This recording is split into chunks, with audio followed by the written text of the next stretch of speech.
당사자적 다시와 소의 이익. 어떻게 되냐면 이행의소는 큰 문제는 없다. 장래 이행의소를 체킹해야 된다라는 거지. 장래 이행의소. 근데 확인의소는 문제이다. 이 대상이 일단 제한되지 않아. 타인의 법률관계에 대해서도 제3자가 확인의 소송을 낼 수 있어. 물론 이제 그러니까 확인의 소로 컨트롤하는 거야. 과연 제3자가 남의 법률관계에 대해서 왈가왈부할 필요성이 있겠느냐? 뭐 이런 거를 보는 거야. 그래서 그런 거가 확인의 소에서 소의 이익이 가장 문제가 된다. 분쟁 해결에서 유효적절하고 그 사람의 입장에서는 법률관계의 확인을 구할 필요성이 있겠는가? 뭐 이런 것도 따지고, 뭐 그다음에 자기네 사이에서는 이게 과연 이제 유효적절한 거냐, 근본적이냐, 발본적이냐, 뭐 그다음에 예컨대 저번 때 상속인이 될 사람이 아버지가 펼친 법률관계에 대해서 무효 같은 것을 하는 확인의 예를 들 때는 이 사람 입장에서는 아직 현실적으로 자기가 다툴 이익이 없다. 왜? 상속인이 된다라는 것은 아버지가 돌아가시고 상속인이 되고 라는 시점에 가야 되는데 미리 돌아가시기 전에 아버지가 펼친 법률관계는 아버지가 뭐가 문제 있다고 그것을 취소한다든지 할 수는 있지만 아들 입장에서 아버지가 펼친 법률관계에 대해서 뭔가 시시비비를 따지는 거는 이해는 된다. 일반적으로는 이해되지. 아버지가 지금 약간 그 상대방한테 현혹돼서 그런 법률관계 펼쳤다.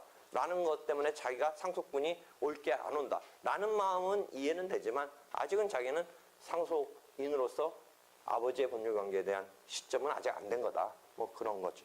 그래서 그런 여러 가지 확인의 소에 있어서의 소의 이익이 문제가 된다라는 거죠. 그 다음에 사실적인 것은 기본적으로 확인의 이익을 따질 필요는 없죠.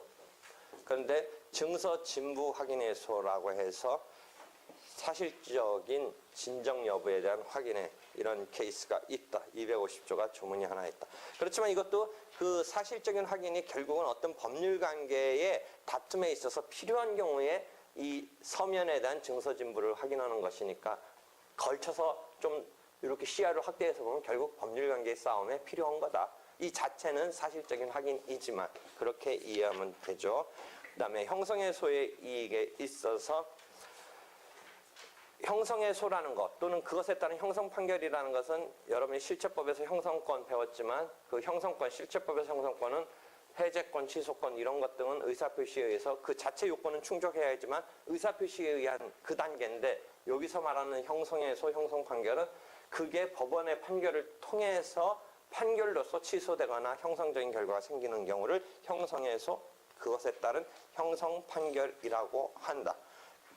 실체법에 이러한 어떤 규정이 있는 경우가 많다.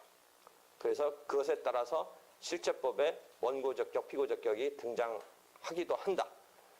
뭐 이런 정도에서 이해를 하는데 여기서는 거꾸로 그래서 그런 사람들이 필요성이 있다고 해서 원고적격이 주어지고 그래서 그런 원고적격 등이 있는 사람이 형성적인 결과를 받기 위한 소송을 냈는데 그 형성적인 결과가 이미 실현이 됐다든지 사정이 변경돼서 할 필요성이 없는 경우는 소의 이익이 소멸된다는 거죠.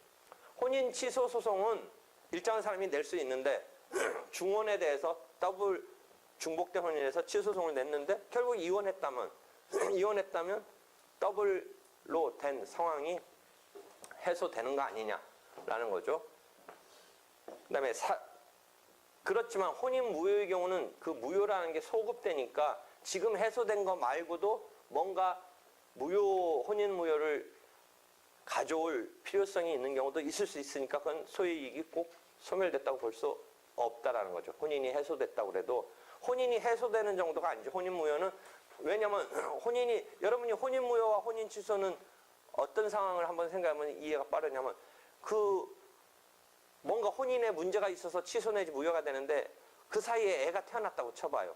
애가 태어났을 때 혼인 취소는 장래적으로만 혼인이 해소되니까 얘가 부부 사이에 태어난 예로 취급될 이런 상황으로 갈 거예요. 근데 혼인 무효의 경우는 어떻게 돼요? 원래 혼인 하면 안 되는 이런 거니까 얘는 태어난 얘는 혼인 중에 이 자식이 아닌 거죠. 그러니까 혼인 취소는 예컨대 이미 태어난 어떤 그런 사이에서 벌어졌던 법률관계까지를 뭔가 좌지우지하는 건 아닌데 혼인무효는 좌지우지하는 거일 수가 있다라는 거죠. 그러니까 소급효가 있으니까 혼인관계가 해소됐더라도 혼인무효를 확실히 할 필요성은 있을 수도 있다는 거죠. 혼인무효의 경우라면 소급효 때문에 뭐 그런 얘기가 오른쪽에 걸쳐서 쓰여 있는 거예요. 그다음에 사정변경, 이것도 뭐 결국은 사정변경에 의해서 지금 형성적인 결과를 가져오는 거가 뭐 필요 없게 된 상황이죠. 주주총회 안건이 문제가 됐을 때 그것을 갖다가 문제 삼는데 결국은 동일한 내용에 대한 안건이 재차 의결이 됐으면 재차 의결된 거를 문제 삼으려면 삼을 필요가 있을 수는 있겠지만 이전 건은 이미 재의결돼서 이전 거를 가타부타 따질 필요는 없지 않느냐 뭐 그런 거죠. 그런 개념이죠. 그래서 이해해보면 되는 거고 그것을 그냥 제목을 하나는 소송 목적이 실현된 경우 하나는 사정 변경이 있은 경우 이렇게 잡은 거인데 전체적인 이 흐름상 보면 그런 필요성이 이제 없어진 거죠. 없어진 거죠. 그렇게 제목을 잡은 거죠. 되겠죠. 그다음에 소외이익의 소송상 취급은 직권조사 사항이다. 근데 그 밑에 4-75 보면 변론주의에 의해서 자료를 당사자에게 수집시키면 충분하다. 이거 이해할 수 있어요?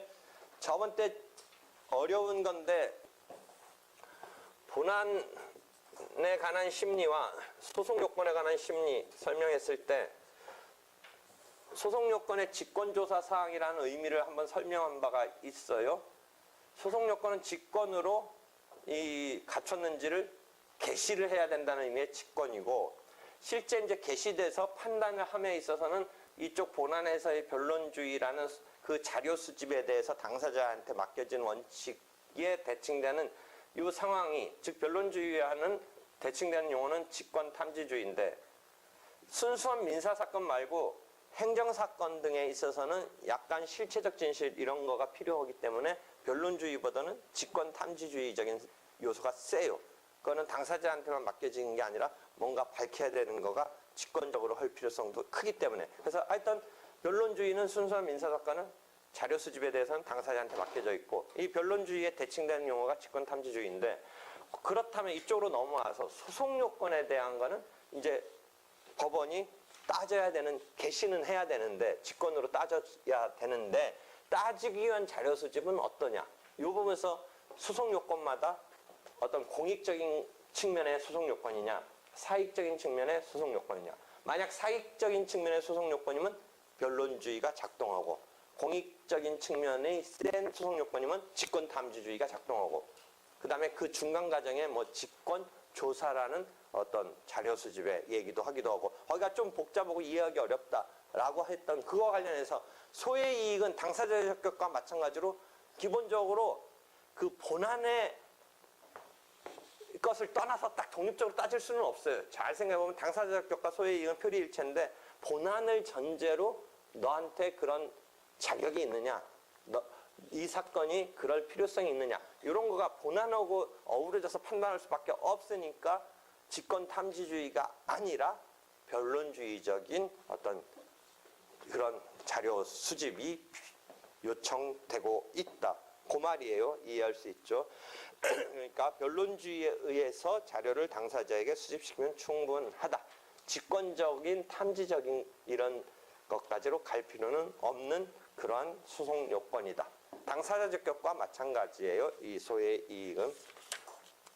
그다음에 4-76은 어떤 설명이냐면 소의 이익의 조사와 본안의 심리 순서. 이것도 앞에서 어디 거로 연결돼요? 연결되냐면 앞에서 소송 요건의 존부가 심리되고 본안 판단에 앞서서 갖춰야 될 전제 요건이라고 하면서 그러니까 선행적으로 심리되는 거죠. 선행적으로 소송 요건이 충족돼야 되죠. 다만 이때 선행적이라는 것은 어떤 물리적으로 단계적으로 시간적으로 딱 먼저 소송 요건을 심리하고 그게 오케이 되고 본안으로 간다라는 단계적인 의미가 아니라 그냥 관념적인 선행이죠.